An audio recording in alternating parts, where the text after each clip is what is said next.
So this is a 1968 4-litre Maserati Mistral. This is a beautiful car. And I've been making a lot of parts for this. If you look at one of my earlier videos, you'll see I go through all of it. But what we're doing here is we're making bits for it.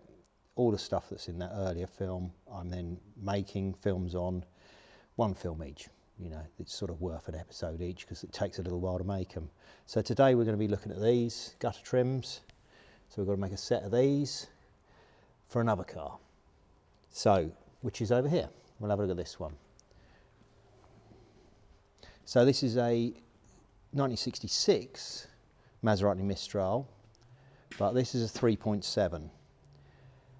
This is originally gold with a black interior, so it'll complement that one well. Anyway, so that's it. So we're working on these. Now this gutter trim's off another one I'm working on, and I've got to make a pair of them, which we got. I've already cut some brass strips because this stuff's all handmade in brass. So I cut 2 strips there. That's what we're going to use, and this is the bit. So that pops on there. You can see you've got a gutter here, and there we've got the trim. So we've got to put a fold in it, and we've got to try and get it into the right shape. So there's a little bit of work to do on that, and then that'll clip on, and it's held on with a couple of screws. So that's it. So, well, let's go and have a look. Start with folding it and see what we got. We'll need to back mark this to start with to work out where we want to fold. So I'll hold it up on here, get a rough idea of what we got. I'm going to come a touch lower than that just to allow it to sit nicer, I think, because we don't want it too short, otherwise it'll expose the gutter underneath. So I'll do that. I think we'll just come straight across here. Now if I get that set up about the right angle, you can see I've got to get that just right, and then I can hopefully get a little score mark behind there, and we can see roughly where we've got to do it, where we want to get our fold. So there, we've got a fold there. That gives us an idea of what we're dealing with. And if I get these dividers, now these are a set of old dividers that I've ground down one end, and these are now for back marking things, so that gives you something to work to. So if you hold the divider against there, you adjust it to where you want it, and then I can run a line from there. Now obviously if I had them the same length, these dividers, you'd be messing around trying to stop it flipping off, but that allow you just to hold it like that and then run a score mark all the way along it, so I can work out where I'm going to fold. So we need to stand back a bit. So what we're looking at, there we go, so run a score line like that.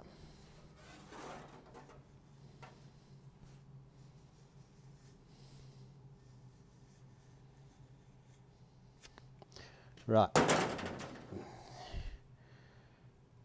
Okay, that gives us something to work with. Go next door and we'll fold it now.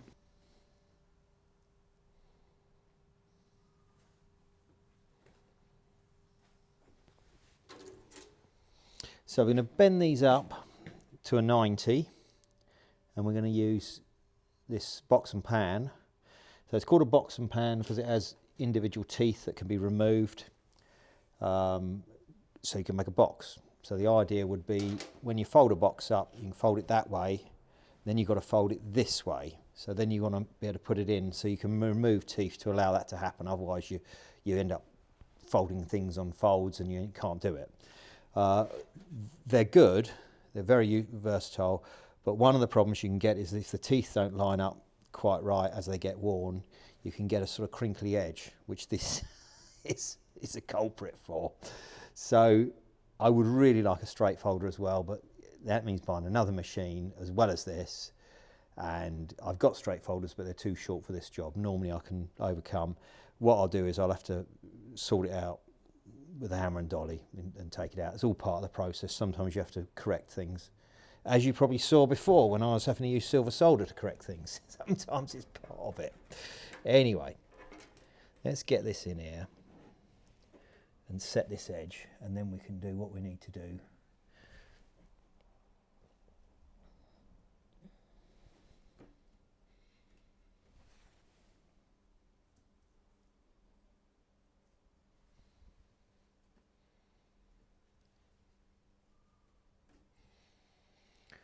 Right, clamp it down like that. And with that held, hopefully it'll hold it enough to get the bend on us. Right, because sometimes they try to grow into them a bit. But I think we're all right. I think we're going to get that right.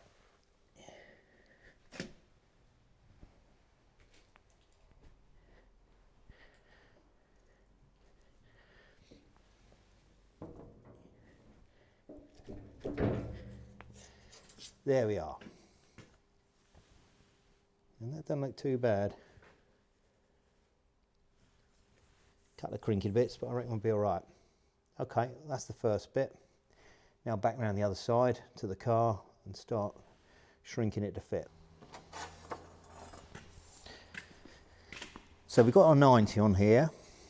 It's quite a nice radius on it, which is what we're looking for. We don't want it too sharp. So this is what we're going to do.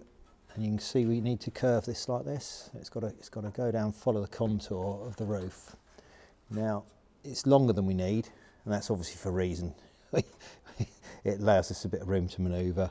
One of the joys of metalwork is something's too short, you can weld a bit on the end and overcome, whereas with woodwork you're a bit stuck when it's too short.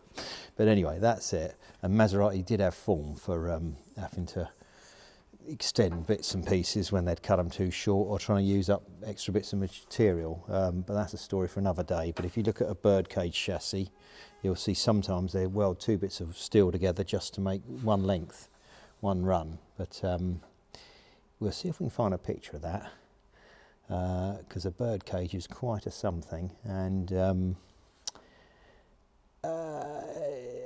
I think they design some design cues in that are actually in these Mistrals, but that's something, you know, that's a thing for another day. Right, so that's what we're going to do. We want to get this to shape here, which means we'll have to shrink it along this edge, which means putting the metal together. So we'll use a shrinker, which is one of these. So what we do is we feed the metal into here, and you can see these little jaws. As you push down, they'll grab the metal and they'll push it together like that. You can see they sort of cramp together. So that will shrink the metal and push it together. So we'll use that along the edge here. So we'll start somewhere, something like that. Make sure that we've got the right bit, because I've marked top on here. I've marked a little arrow so I know what I'm working on. So I'm going to start shrinking along this edge. And this will gradually bend it to shape. We talked about using the shrinker on some of the other things in the early video. Now I'm doing it very gently to start with, because you don't want to go too mad too quick, otherwise you get it really crinkly. Now there's obviously going to be more shape up the far end of this than at the front edge, because that's the shape of the gutter. So we're going to want more shape down this end.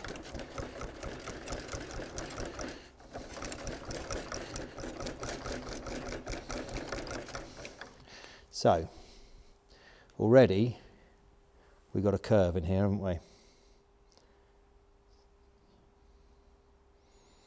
So let's see what that looks like on the roof. Let's see what we're getting.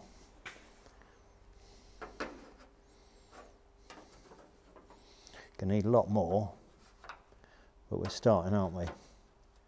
So we want more through here, I think. Through this area here. You can see the little shrinker marks, the little jaw marks that it leaves, little teeth marks. Have to file them down later. Don't want them in it, do we? But we'll sort that out. But that's par for the course.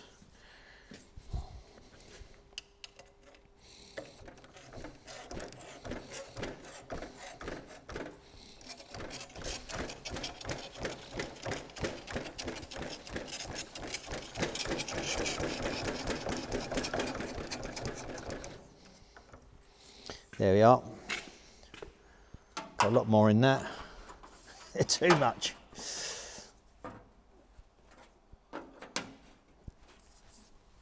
That's what I mean. You can go too much too quick quite easily.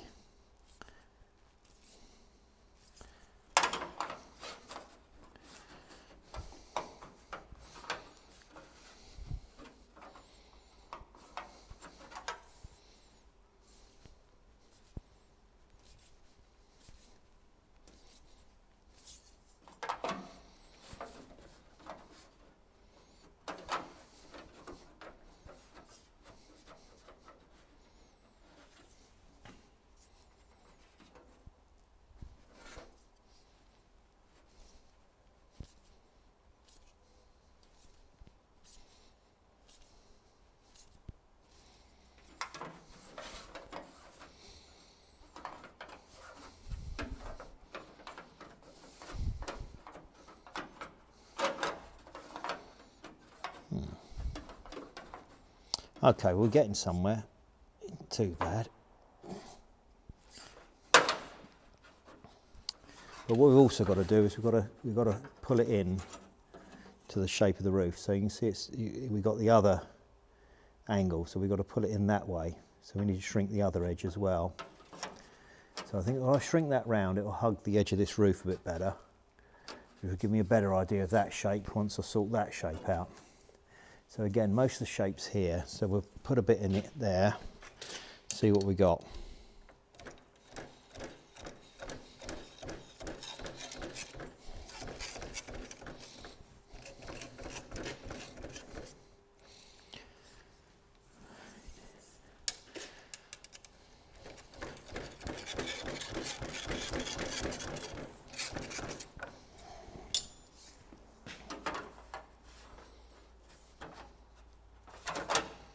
Yeah, so now we're getting it to follow the contour a bit better. Still need to open that up a bit. Sort of getting there.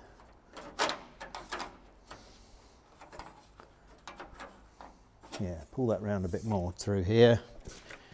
We're getting somewhere. Now this is a fairly inexpensive shrinker. The Rolls-Royce of shrinkers is the Eckhold machine.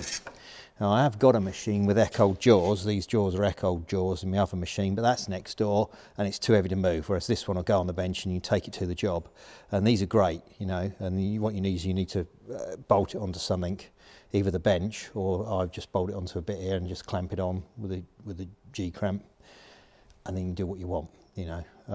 Also, the other thing you can do with this is you can actually take it off of there, you can hold it, both the handles, and work on the car. So you could sort of get an edge in on the car and you can actually do that with it. It's like a pair of handles, which you can buy shrinkers like that. I'd say Eckhold do one like that as well that you'd use that way. Anyway, that's by the by. So it's just sort of making it as versatile as I can.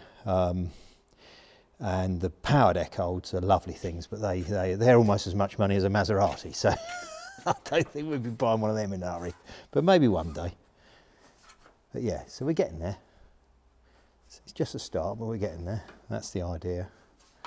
So, right, from here, we need to fold it over some more to get that sort of radius effect of this one.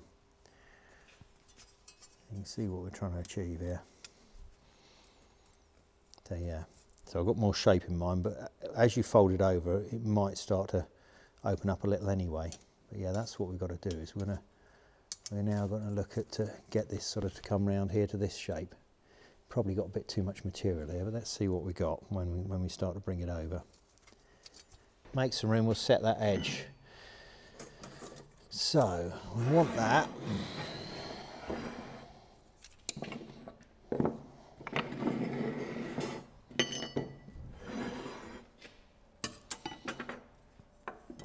So we've got to fold this over and we need something to knock it over with. Got hammers and a flipper and so on. And I've got an old builder's bolster here. Done a lot of work, you see. Anyway, cleaned it up, put some radiuses on the edges and just cleaned it up so it's not so sharp. And then what I'll use is that there, and then I'll dress it over. Now repurposing a lot of these tools is a thing you do. It's also quite nice because they have another life, you know. Pick these up in charity shops, boot fairs, you know, all sorts of things. So yeah, that's about what we want. You can see that fits in there about right. So we can knock it over to that. We can always tweak it to open it up. But yeah, we've got roughly our radius there, roughly. I think we should be able to get something quite nice with that. Let's try it anyway. So that's my plan. So that's that one, that's that. So we want to knock this over here. So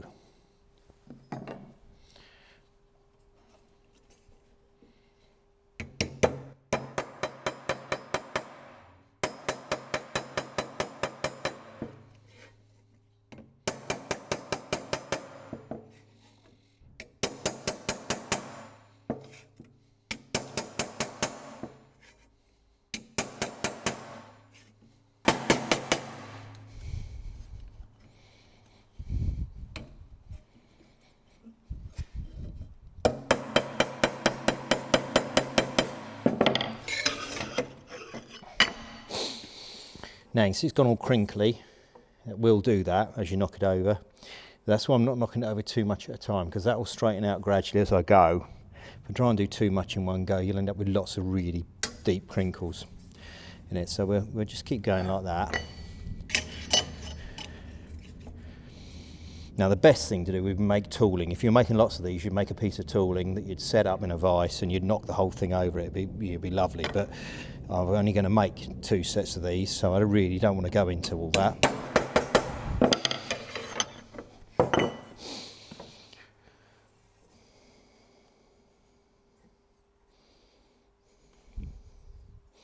Right, so we're getting a nice radius on here, which is what we're looking for. That's why we're not trying to bend it too sharp.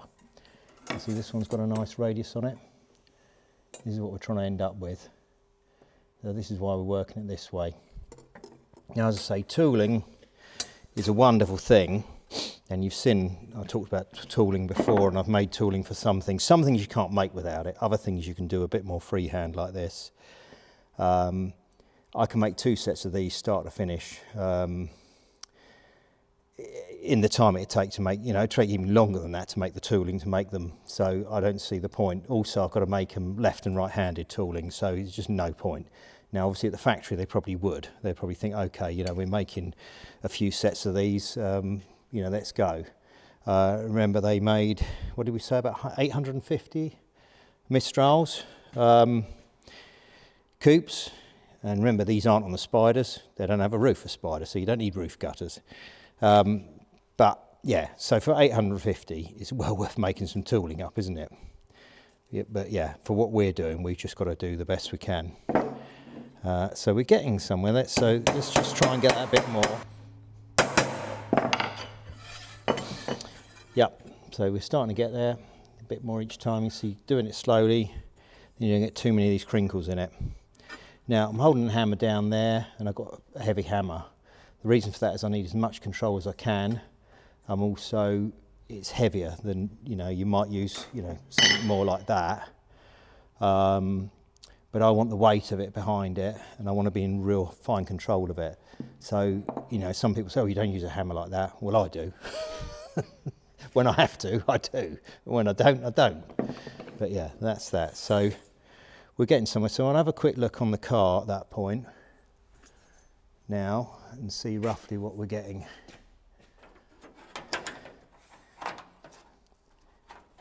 So yeah, I've got to fold it over more before it'll tuck back in behind there, but you can see what I'm looking at. Right, I reckon we'll carry on with that a bit more. You sharpen that up a bit more, and then we're getting somewhere.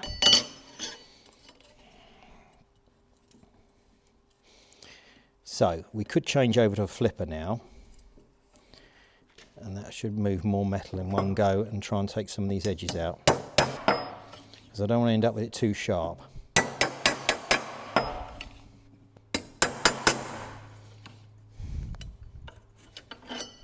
Whoops! That's why you wear safety boots and not trainers. Right, so close it up a bit more.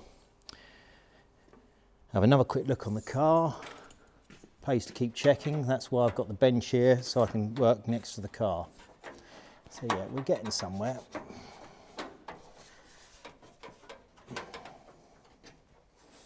Fold that over a bit more. We're nearly there, I think. We're sort of getting there. Right, we'll close it up some more. Now this flipper, I think I made this one, would have been 25 years ago. You make these out of old leaf springs. So when you get a broken spring or leaf spring, keep them, and then you can make these from them. Yeah, I know you don't get many leaf springs on things, and but old Morris miners are quite good for it, that type of thing. The trouble is, most things with leaf springs now are the sort of big old trucks, obviously commercials, but you can't make them out of a truck leaf spring. But when I mean a truck, I mean a sort of light duty truck, a pickup truck. They generally have cart springs on them, but they are quite heavy. They're normally about that big, and they're actually deeper in profile. But yeah, Morris miners are perfect for it. Any old cars, and it's sort of quite nice if it's 50, 60-year-old piece of steel you're using and to work on making things from that era. It feels a bit more part of it. But anyway, Let's carry on. So we need to get this bit further over.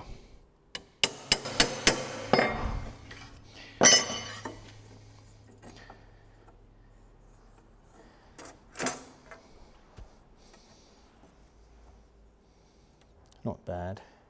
Sharpen it up a little bit. It might be a little deep round here, how much it rolls around into the gutter, but we'll have a look at that on the car. We'll work that out. We can always take a little bit off if we need to. But we're getting there. We're getting there. You see, don't want it too sharp. So let's have a look again.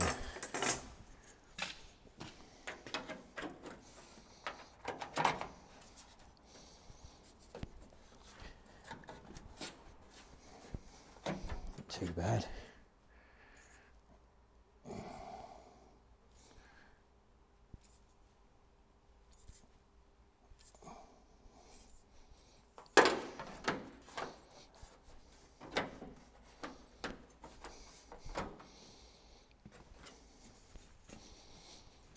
A bit of a twist in this for some reason. I think that's just the nature of it.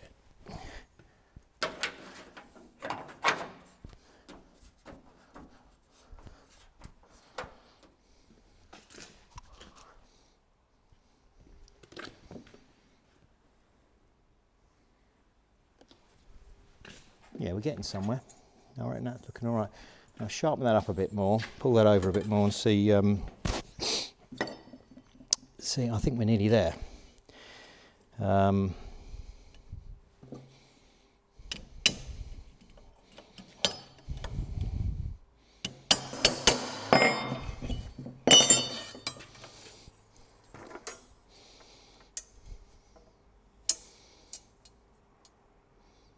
Yeah, I'm getting there, I'm getting there. So I think this is a little deep, but we'll see, we'll see. Let's not panic about that yet.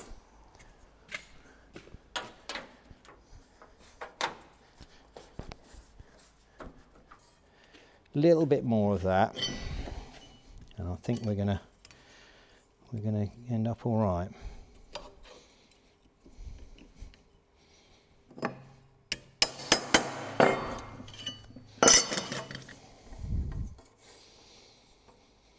So you can see the crinkliness is coming out of it as we work it. Remember I talked about these sort of dimples when we're folding it on the box and pan? That's the sort of thing, you get these raised bits.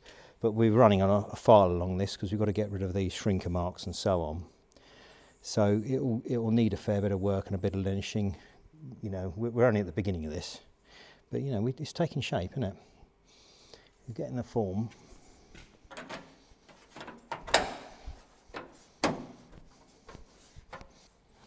Well, that's the start of giving her Grace back her finery, isn't it? She's going to look darling, isn't she? Could have been made by Cartier or somebody, couldn't it?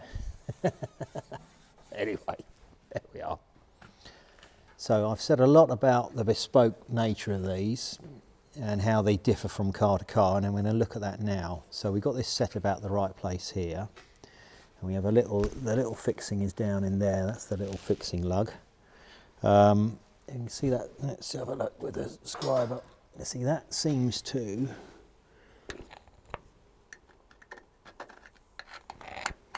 anyway. We're gonna be wanting to put a screw in there like that. Let's see. Do we have? Is there a hole in there? There's the hole. That's where the old one was screwed on before. So whatever gutter trim was on this before, there is the remains of the hole that it's fixed in. But if I put that on there and we set that at the end there, it's not quite in line now, is it? Yeah, the hole's there. So that shows that, you know, these you can't just interchange them. That lug would have been soldered on here and fit there. So it shows that they're all different, which is what I keep saying. You can't just take them off one onto the other. So this is set nicely up the end here. We finish here nicely with the edge of the roof. We follow up to the front here. And again, we're looking at these fixing lugs. It's almost like the whole thing shifted further forwards. So we'd have to move this forwards, and that would line the other one up, and maybe this one. But that's where a hole is there, that's where that is. Now I think this gutter's going to want to end up further forwards because this doesn't line up with here. Now I quite like where it sits in the back, so I'm inclined to say we'll set these edges, these bits, the same at the back, but I think I'm going to move this one further forwards.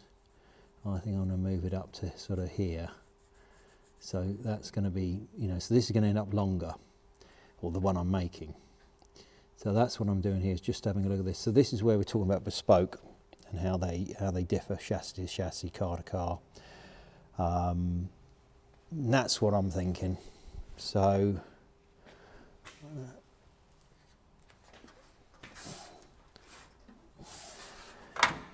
yeah, so we can see that's where the gutter ends here, and that's going to have to go there like that. So we can't really get that much further forwards than that. And yeah, that is short. That would make it short like that. So I don't think we can. I think that's what we're going to have to do, is make our one to fit nicer than this. I think time we get all that lining up on the back here, which is exactly what I keep talking about, getting them just right to the car to car. So yeah, that's what I'm going to go for. I'll make my one fit this car perfect, and that's the plan. So in light of that, we need to get an idea of what we're dealing with here. This one. As I said, we got extra length. When we make it, we make sure we have some extra length to play with, otherwise we're going to get in trouble. And that's exactly why we'll get in trouble if we try and deal with something too short to start with. So yeah, so we don't want that to be any longer than there. So that's where we want the front edge to end up, about there. And we've got to fold this round to make that shape. So we're going to end up with a sort of contour like that. But we've got to fold this over to do that. We have to shape it round like that, which I'm sure we can do. Anyway, that's an example of what we're dealing with. So what we have here is a brochure from early 60s, which was the original Maserati brochure for these Mistrals. So this stuff's invaluable for me for helping out work out how to do things. So here we are, we got the silver car. It's identical to the one I'm doing. And then we got a Spider, but in gold. Well, that's the sort of gold colour this would be. I mean, it doesn't actually do it justice there. It hasn't come out well in the picture, but you know, it's that sort of thing. Looks like anyway, yeah. So that's that. So we've got reference for details that we're working on here, which is good. Here we got red Spider, just like the one in our other little film, and a silver coupe. So you can imagine having the matching set. Well, the guy that owns this has the matching set, because the other car I'm restoring for him is a silver coupe, just like that. So yeah, he'll have the ones from the brochure effectively, which is quite fun. It's nice if you can. So yeah, let's have a look at this. We've got various stuff in here, and this is where it all comes in handy. So you can see we have all these pictures here, and we can see the gutters, we can see all these trims and how they line up, and gives us ideas of, you know, because I've got to make all this stuff. So it's nice to have a car here for reference. You know, I'm very lucky to have that. But I've also got this sort of material, reference material like this, which I say is historically interesting and invaluable for this type of work. You know, I don't have this sort of stuff for every car I work on, but you know, I particularly like these, so I was quite happy to collect this stuff. But there we are, yeah, all the way from Modena. Beautiful, eh? Wonder if the phone number's still. Oh no, it's not. Is that the phone number? That is. We'll try it, see if they answer. There we are. Well, that'll do for tonight, I reckon, and we'll do some more of this, but we might have to wait until next week. Okay.